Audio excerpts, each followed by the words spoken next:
Hello, Slashies, and welcome to Slashed, a horror podcast where we talk about the scares, the screams, and the spooky stuff.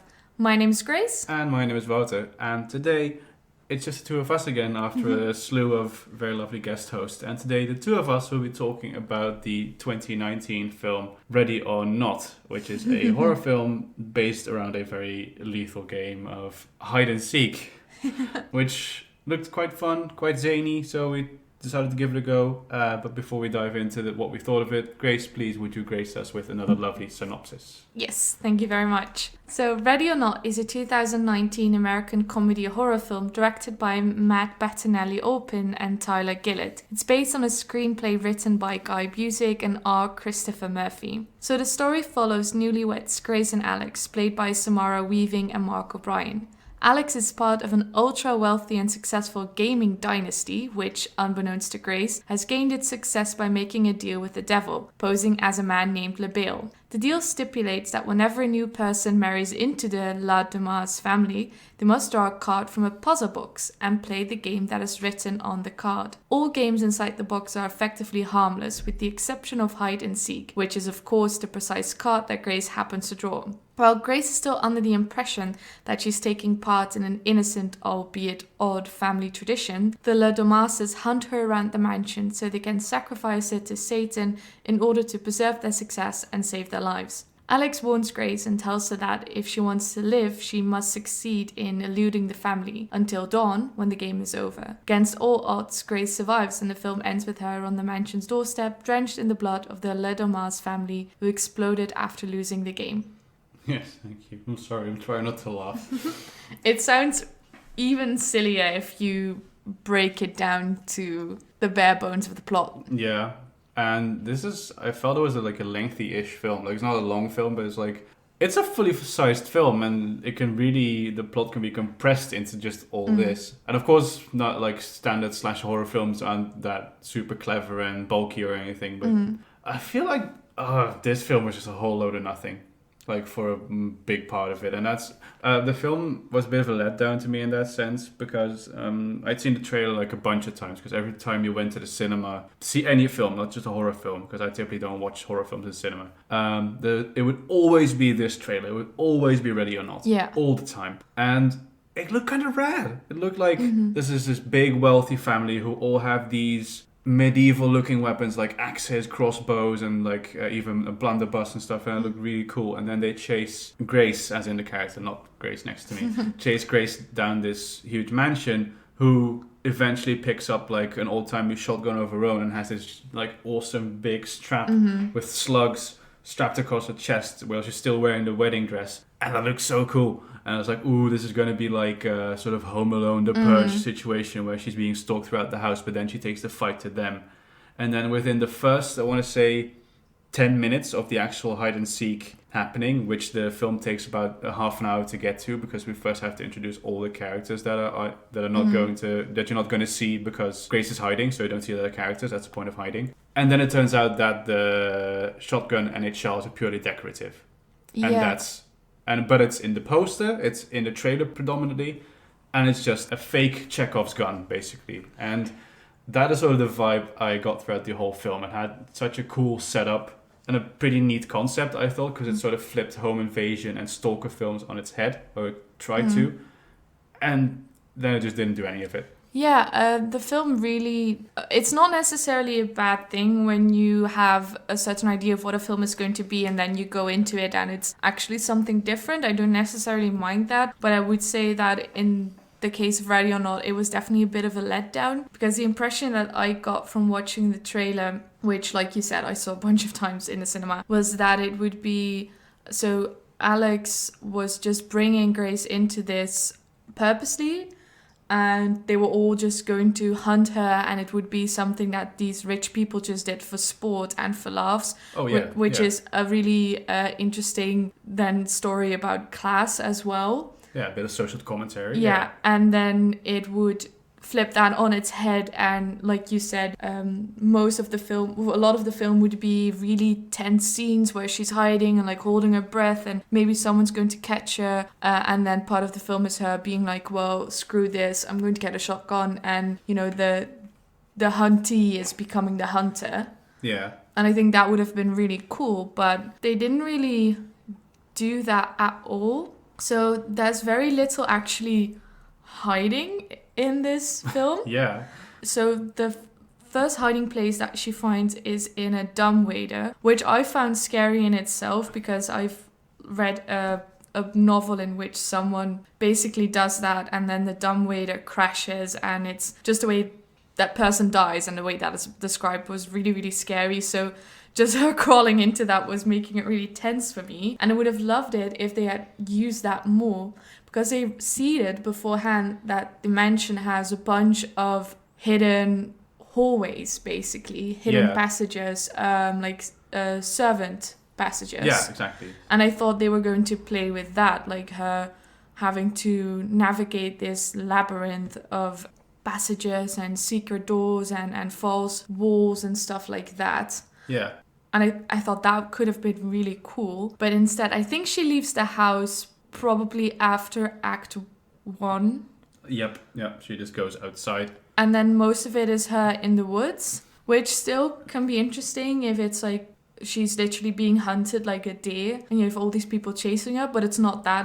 There's a cool scene, I'll say, a really cool gross scene where she ends up in a goat pen. Yeah, it's a goat pen that is under the house? No, it's just on the property. Oh, okay. It's the way that filmed that, maybe I've not paid attention, but it's never mind. Yeah, no, she escapes from the kitchen, I believe. And then to the stable. Yeah. But then that begs the question, why the fuck do they have a goat pen on the property? That is... Well, later on they said that they were, on regular, they were slaughtering and sacrificing goats. Oh, yeah, to appease Mr. Labelle. Yes. So I think it was just... It was just kind of a letdown that they didn't go for that simpler plot of just these rich people are assholes and like to play with people's lives and don't give a shit about working class people, don't give a shit about this girl. Yeah. And she's just baited them and then she's like, well, no, I'm not. Like, that would have been interesting. And instead it's this really kind of convoluted plot with...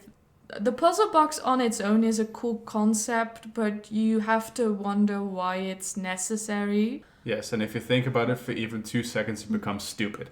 Because they mention this a bunch of times, like, because there's other husbands and wives of the family there. Offshoots of the, like, ancestor. Yeah, like, there's, for example, there's the, what's his name? Alex's brother-in-law is there as well. Fitch, I think he's called. Yeah, Fitch. And he says, well, for me, it was... Old maid, yeah, exactly. And like for another one, it was checkers, I think. And like the whole thing about the hide and seek thing is if the family doesn't find her by dawn, they all die. What the fuck happens if you lose at checkers?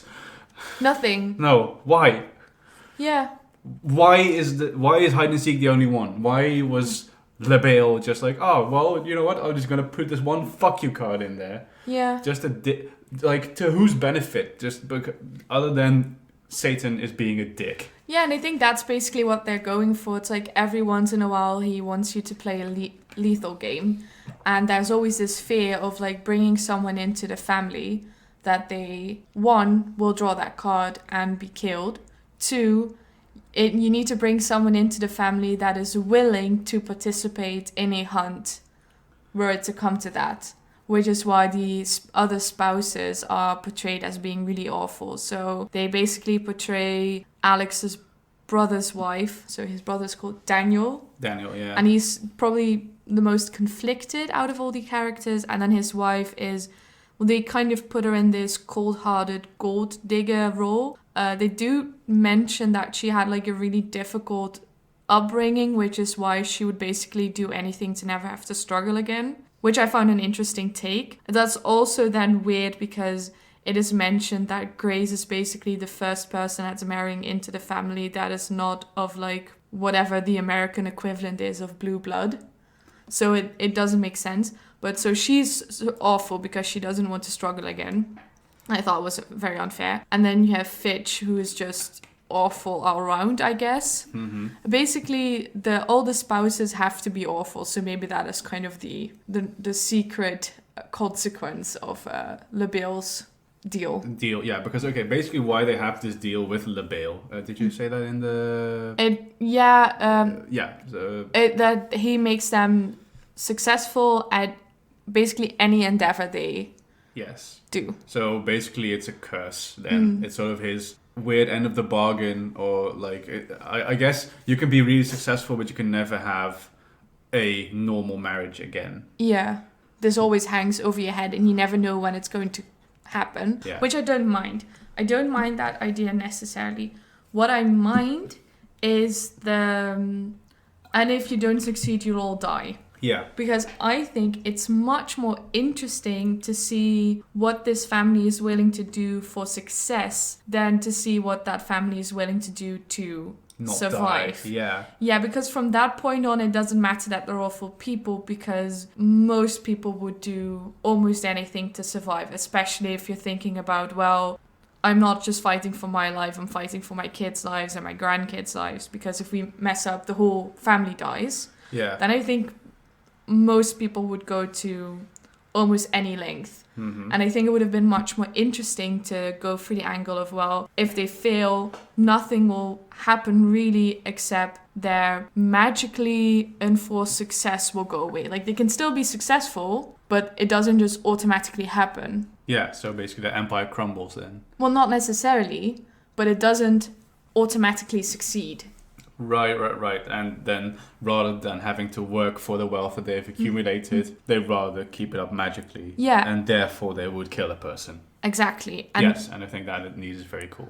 And it would be much more interesting then to see what Alex is doing. Because Alex basically wants to save Grace from the beginning. And it's this weird thing because he's literally trapped between like a rock and a hard place. Because if she doesn't draw a card, the whole family dies, including him. So he has to make her draw a card, right? Yes. And then he basically thinks, well, if it's any other card except for hide and seek, I'm fine. But if it is hide and seek, then Grace will die. Or I will die in her stead. Or basically, I'll make sure that she wins the game and my whole family dies. Yes. But somehow along the way, they make it, I don't know, they do this weird thing where it's like, is he a bad guy? Is he not a bad guy? I don't know. He was just in a very weird situation where it's not even... Like, this is such a not applicable situation to real life anymore that I don't feel like I could judge him or it's saying anything about anything. No, it is. That's a thing. And they should just not have gotten married. He should just have told her, there's a reason, and I can't really explain it, but why we can't get married, but we'll, live together. And that is basically the same thing as marriage anyway, so... Yeah, and like you said, the setting is just so out of left field bizarre that there's just no grey area anymore. There is no grey area because, as you said, it's either or. He dies or he doesn't. And that's just a simple choice he has to make. Does he want to die or does he want his wife to die? And there's no room for grey area in there because there's no ulterior motive. Yeah. It's basic survival. And... yeah, there's nothing else on the line. And it doesn't matter if your whole family dies, if you die too, because you are not there to suffer the consequences. Yeah. And this family seems fairly isolated, like a very isolated sort of unit. So I don't think he's thinking about the ramifications of, but if my dad dies, then his friends will probably be sad or something, because they're probably also rich assholes, so should he really care? No. So I think that makes it so... clear cut, but also so inconsequential, whichever one you choose, because either one is bad. Yeah. That there's no choice anymore. You're just fucked either way. And then Grace blames him at the end for basically dragging her into this. Like, he should have, like I said, he should just have said, we're not going to get married. And he says, well, you really wanted to get married, so... And he basically puts it on her, and then she's like, then perish, and he explodes, which I did like. Yeah, that's awesome. So there's definitely some good moments in there. I like Grace, and not just because that's her name, but I like her character. Yeah, and she's played by the same lady who played Bee in The Babysitter, in which she did a fantastic job. So props to you, Samara Weaving. Yeah, I really missed her in Killer Queen, actually, so I was glad I got to see more of her. Yeah, definitely. Yeah, I'll have to say, though, when I... think of her in this film, I have to mention the atrocity that was that wedding dress. It was so ugly. It was okay, sorry, but No, you don't can tell apologize. that this film was written by 4 men. Because it was just, they probably, I just know, okay, well, I don't know for a fact, but I have a very strong suspicion that they had that idea of her in the wedding dress, drenched in blood with the shotgun from the beginning. Like, that was probably one of the key images that they built the film around. And of course, then that wedding dress had to be this big, floofy, lacy princess dress. But it doesn't suit the character. It doesn't look good on the actress. She's absolutely gorgeous, so she's still gorgeous in the dress, but I don't think it's flattering on her. The color of the lace is all wrong. It doesn't really go with her skin tone. And it's like this really too conservative, too overly sweet for her. Like, I wish they could... I get that they wanted to give her like a big ball gown that would be hard to move in. Yeah. But then they could have done a nice ball gown. Yeah. And they even tried to go for the tearing off the... what's it called? The tulle. Yeah, tearing off the tulle. Which, good luck with that. Yeah, exactly. So, but yeah, it's just very stereotypical. Like, ooh, this is gonna look cool. It doesn't look like a dress that I think a lot of girls would wear in 2019.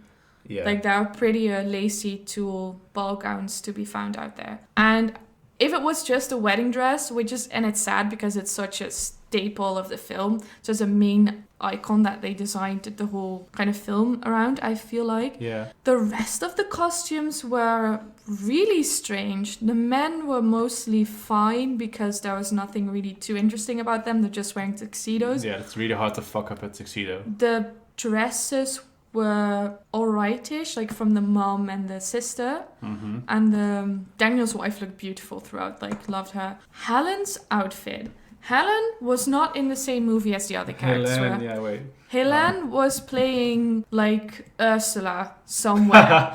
like she was in a Disney Channel like Descendants, I don't know, 2 film playing Ursula. She had the worst hair, the worst eyebrows, the worst contour, the worst outfit. Why did they make her look like she was no longer a real person? She was a caricature, and she acted like a caricature. The actress portrayed her like that because I'm assuming that's what they prompted her to be, but it was so weird. It just didn't fit the film at all. I just found this picture of her where she's sitting at the wedding, sort of leering at Grace, and she just looks like an angry Pomeranian in a raincoat. Oh.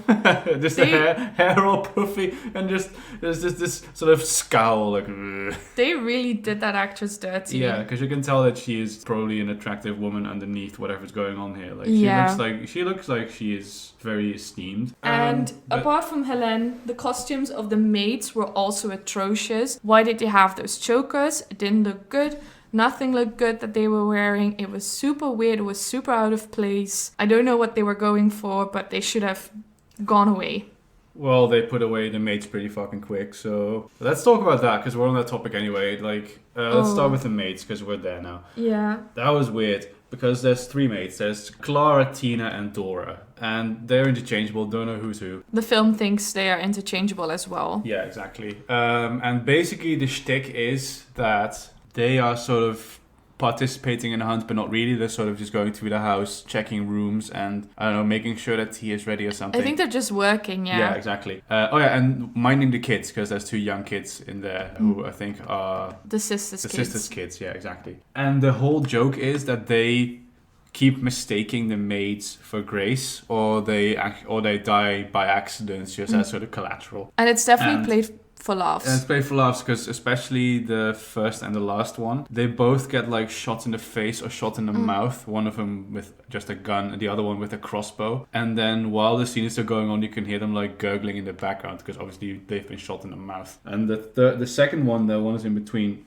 finds Grace in the dumbwaiter, then gets spooked. Yeah. Grace runs, the maid gets into the dumbwaiter, and then suddenly it starts moving. Yeah. And she immediately gets crushed, even though it's moving at a snail's pace. In a very weird way. Like, she would have been able to open the door, I'd say. Yeah. But it doesn't matter because they are completely disposable. It's played for laughs. Yes. And I found it very uncomfortable to watch, especially because the film kind of pretends to have this angle where it's like, oh, rich people play games with the lives of the, working class, and they would do anything to be successful, basically. And then in that same film, they're trying to make us laugh by killing these maids these house workers in really funny, gory ways. Yeah. And I just found it really uncomfortable to see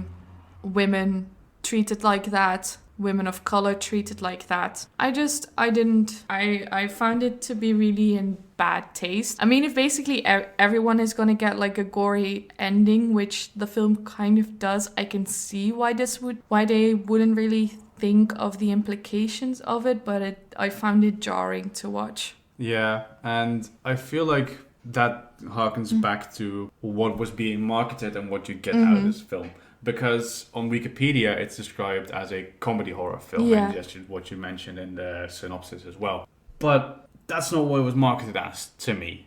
To me, this looked like a sort of action stalker horror film. Yeah. And it wasn't that from the moment it started, and the majors kind of play into that. Also, the rest of the characters, all the rich people are super inept at what they're doing.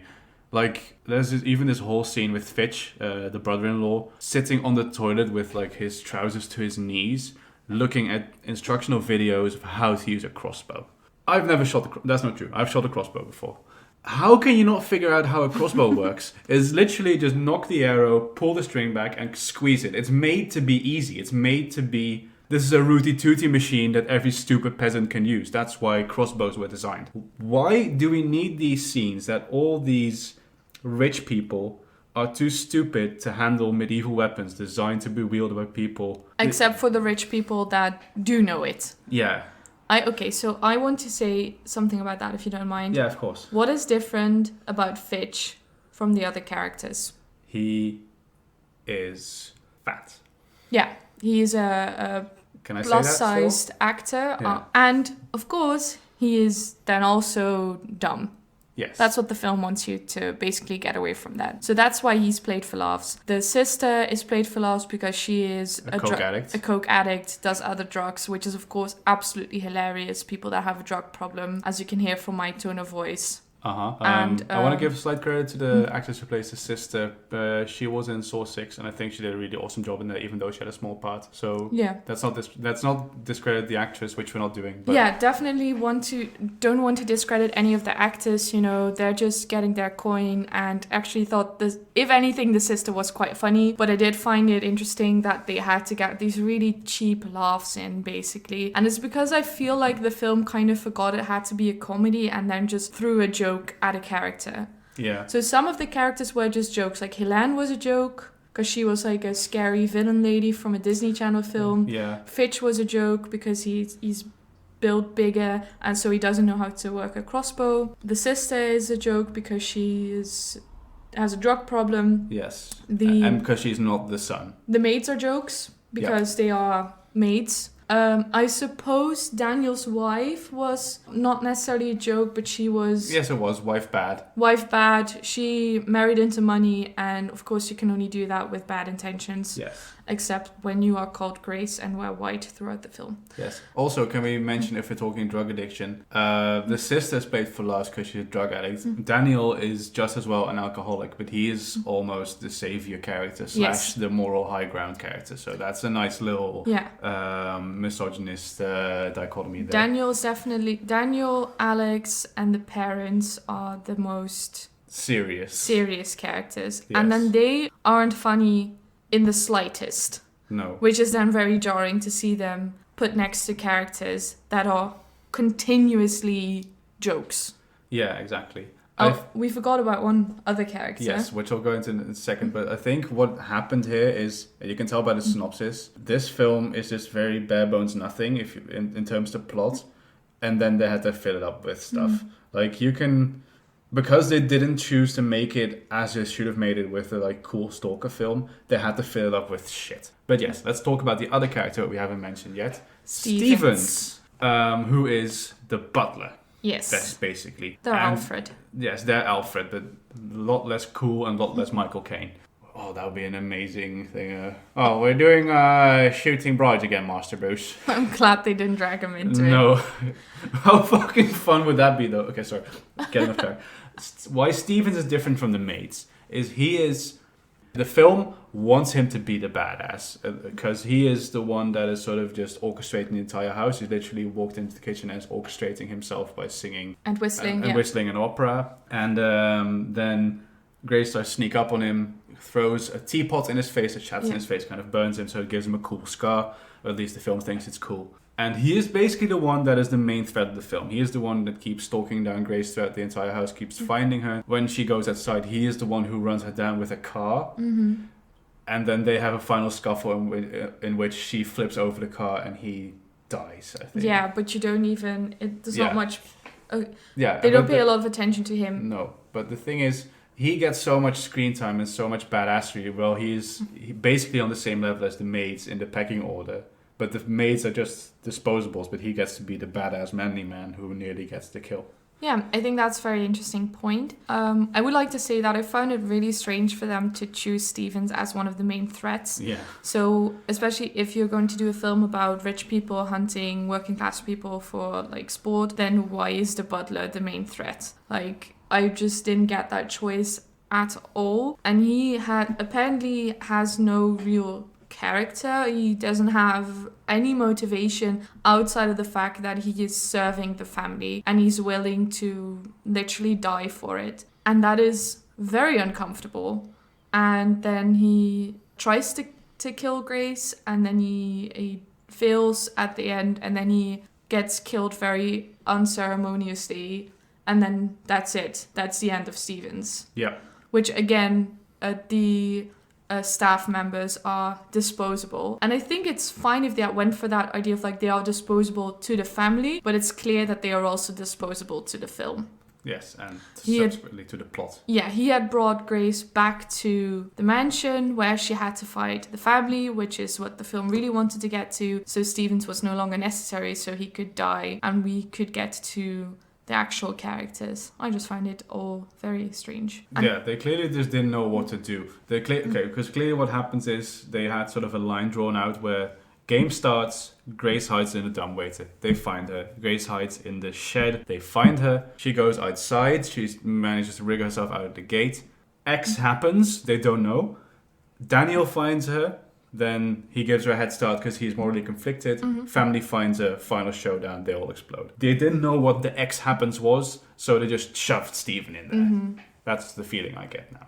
Yeah, and every time that happened in the film, they were like, okay, we need something here. Okay, let's do a Steven scene, or let's kill one of the maids. We got 3 of them. Let's spend one of our maid tokens now while we still have the maid bonus. Exactly. Yeah. Exactly. And so this film came out around the time that Knives Out was in theaters, and it kind of got overshadowed by Knives Out, and to be honest, rightfully so. Knives Out is a fantastic film. I really, really loved it, and without spoiling anything for Knives Out, which we're probably not going to talk about because it's not a horror film, it's a detective film, but that is exactly a film about rich people playing games with working class people and working class people fighting back. So executed really, really well. And that's what makes it so jarring that this film supposedly has the same setup with like this rich dynasty that is does all these seedy things behind closed doors, and then they fail to see it through, basically. Yep. I will say I liked some things about the film. Okay, go ahead. You already look like you're gonna say, well, I didn't. Yeah, that's why I swallowed my words. Apart from Samara Weaving being really fun, I thought that the gore was good. Oh yeah, practical I thought effects. It was really fun when it was really gory. And I thought, not always, but like when something hurt Grace, Samara really made it look so painful. Yes. That scene when she gets shot in the hand and then she falls into a pit with like goat corpses and it's really gross and she has to drag herself out of it, yeah. and by at some point putting her shot hand on a rusty nail, and she really makes that look painful. It's really shot in this really horrifying way that's so nice and gory and fun. And later she has to escape through a gate, and it tears her sides, and it's really it just hurts looking at it, but in a fun, this is good gore way. So that was all done really excellently. Yeah, it's very Guillermo del Toro, I feel. Yeah. Yes. Yeah. Like, things that should hurt look like they hurt. Yeah. Then the ending Yes. kind of also gets really gory. It's probably the goriest moment of the film. And here they chose not to necessarily make that very... Like, that wasn't gore and pain that you experience as a viewer. No.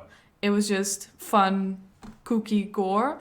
I'm still not sure how I feel about the ending. I'm very conflicted because it was kind of fun to have them just explode in a very kooky, unceremonious way. Yeah, basically literally exploding meat bags with blood. But I think we both agreed that... So they had a fake out? Do you want to talk about that? Yeah. They had a little fake out at the end where because they have to find her before dawn.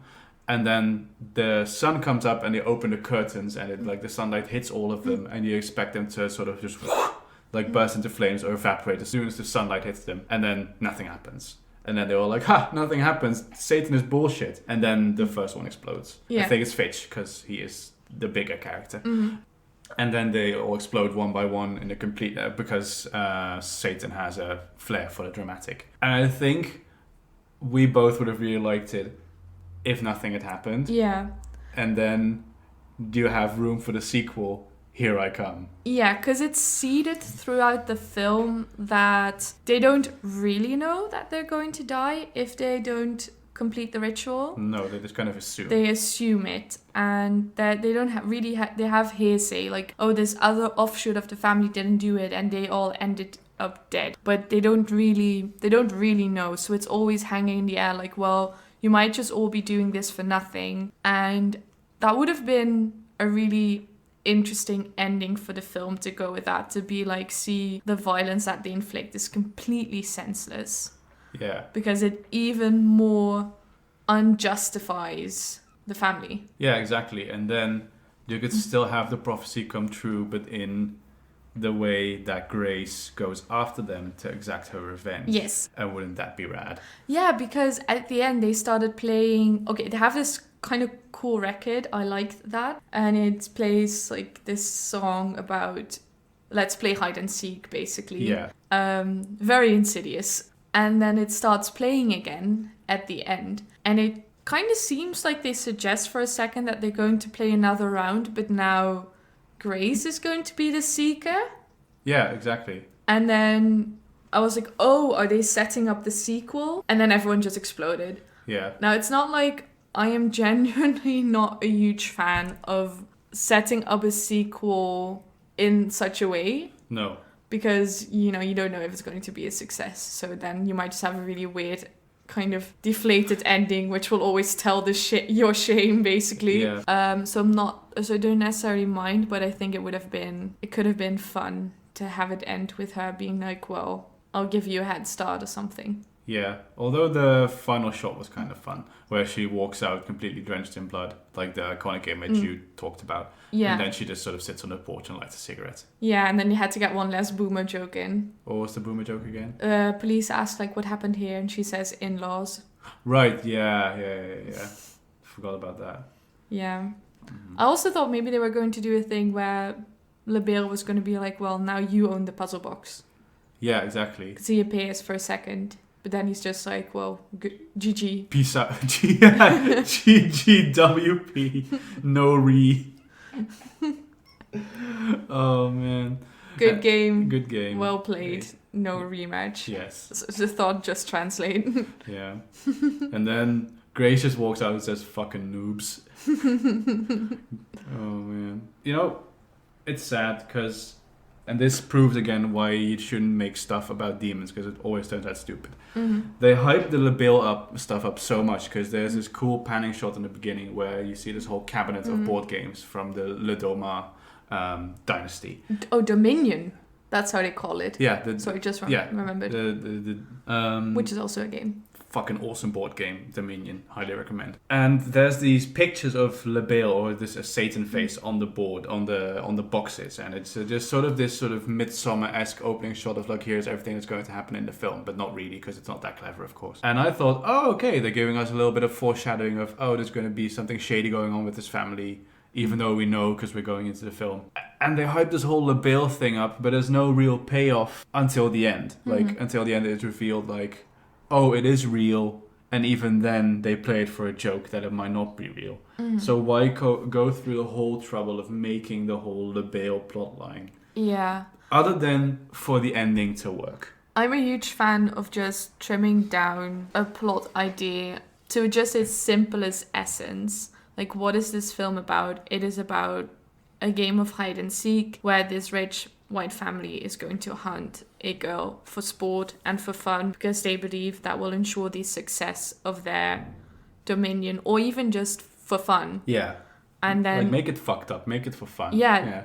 Because I don't need to feel bad for this family. No. I don't need them to be complex and conflicted about the whole thing. Like, you can make some of the characters conflicted about it if you want to do that, and I highly recommend it. Yeah. But like, generally, I don't need a huge explanation why these rich people are being assholes. Like, you don't have to drag the devil into this. Like, rich people are assholes all the time, you know? Yeah, exactly. Don't give them a reason. Like, they actually get off easy because they made a deal with the devil, you know? And they didn't even do it. Their ancestor did. Yeah. Which also, just slight comment again. I always find it super funny when American people talk about, like, ancient history and they're talking about, like, 100 years ago. Yeah, exactly. Like, they talk about their ancestor and it's like, oh, it's their dynasty. There's this dominion. And I think it's literally their great-grandfather, which is, like, I that's like, grew up with my great-grandmother so being still alive. So that's not at all a long family line. No, that's like early 1900s. Yeah. Or maybe late 1800s at most. Yeah, like, how many generations is that? Like, you have the great-grandfather,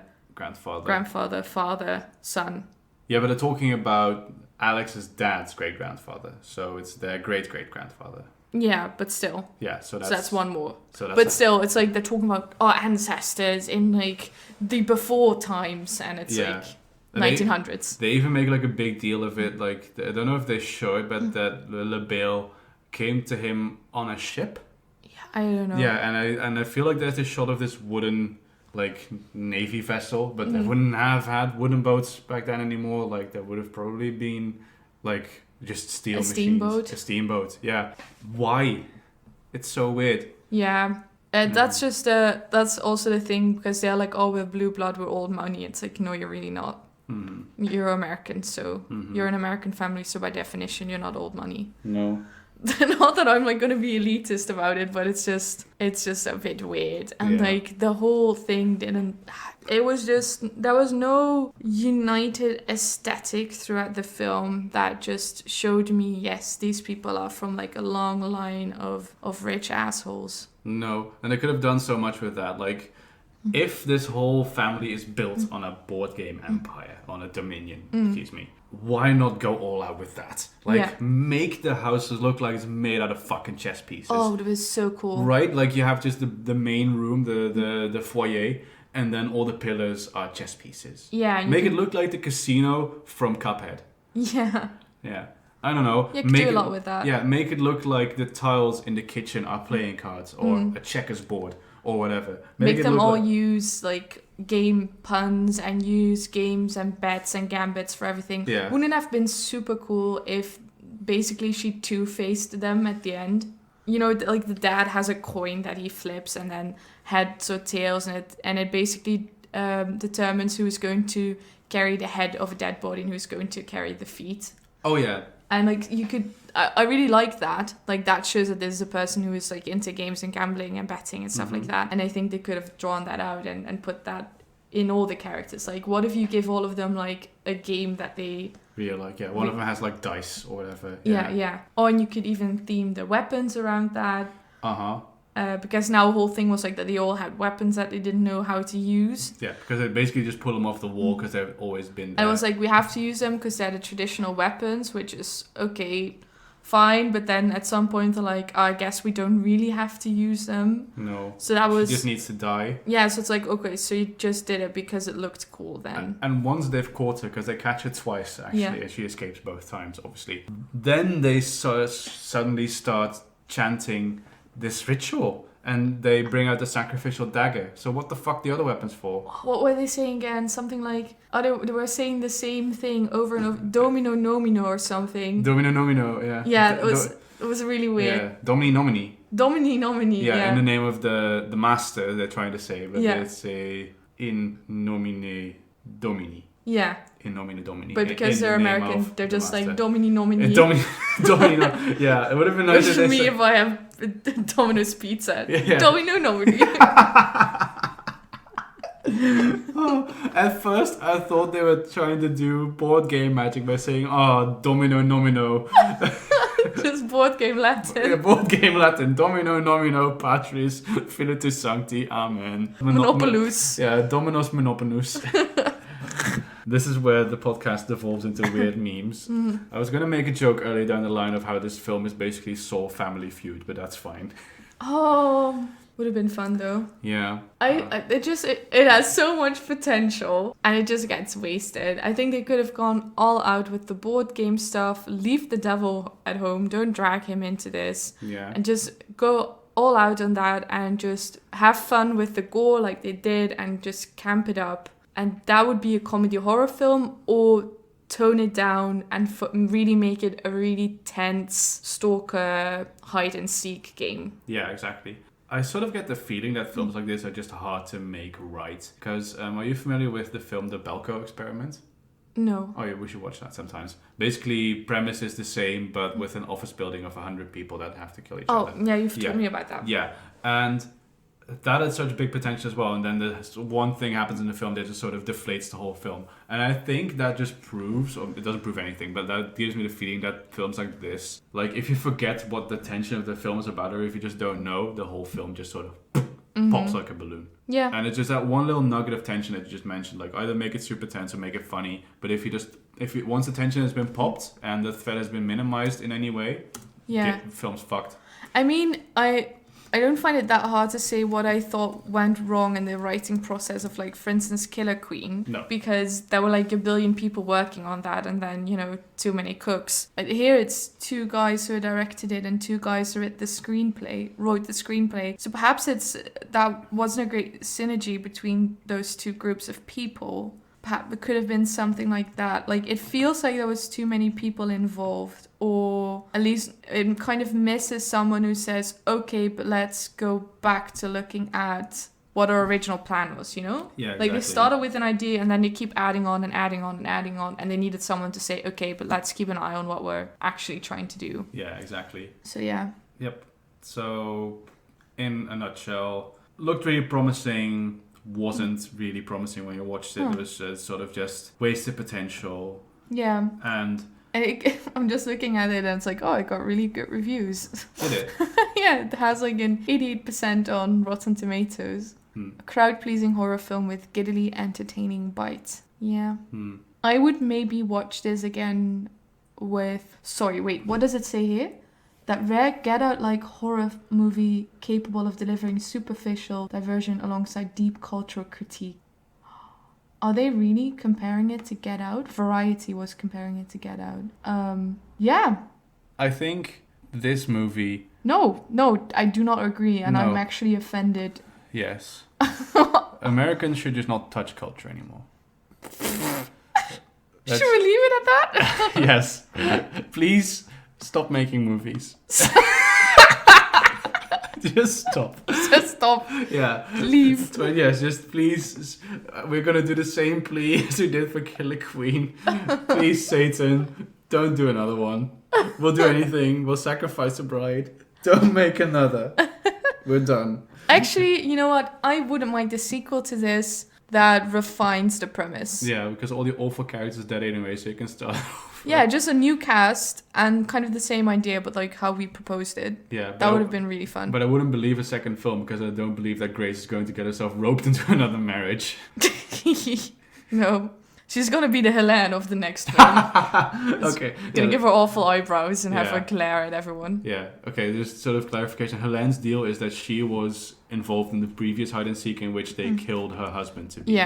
And that traumatized her. And I thought that she was going to be the redeemable character because she's the one who's like, oh no, I lived through this. I'm going to get you out of here. Yeah, and that's why she was so angry the whole time, because she was like, why are you guys dragging this girl into this mess? But she was angry because she was out for blood. Yeah, exactly. She was the one who's the most ferocious because she also has like the big ass headman's axe. And of course she was, because she's an older woman and they made her look not attractive. So then she's obviously a horrible person. Yeah, but jokes on you, movie, because my type is women that can beat me up. Yeah. Okay, so on that note, honestly, can't believe we dedicated this much time to this film. But I'd say watch this film with a group of friends and some Domino's pizza. Yeah, and maybe a drink or two. Yeah. Don't drink responsibly or don't drink, but this is not like don't get into this film like we did. No. Or play a board game. Play Dominion. Play Dominion, play Betrayal on the House of the Hill. Yeah, there's amazing board games out there. Mysterium. Obscurio. Checkers is not one of them. Join us next time where we'll debate if Checkers is a board game or not. Or watch The Queen's Gambit, which is not a horror film, but it's about games. Yes, and has a strong female protagonist. Or Mean Girl. Anya Taylor-Joy from The Vervitch. That's the segue. Thank you for listening. I've been Wouter. I've been Grace. Follow us on social media, leave a comment, recommend us films. And you've been slashed.